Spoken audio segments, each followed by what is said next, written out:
and not have that high level of stress at the end of the day when you don't have the willpower to deal with it and you don't have the capacity to make good decisions.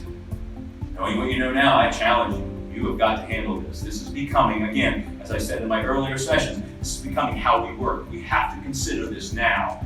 And now that you know it, you have to do something with it.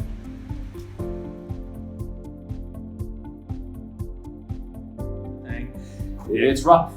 We also know this, too, that the brain can't tell the difference between a task and a to-do that's very important or not very important. For example, you might be thinking, I need to pick up macadamia nuts at Costco. That takes the same cognitive load as I got to make a decision on a $50,000 proposal.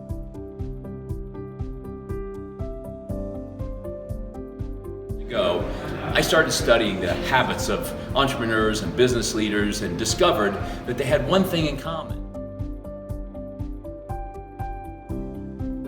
But be thinking as we leave this and move on to the next piece of pie, be thinking about where you want to be. You want to be on the talky side, or you want to be on the side of the great communicator, and think about the listening, active listening.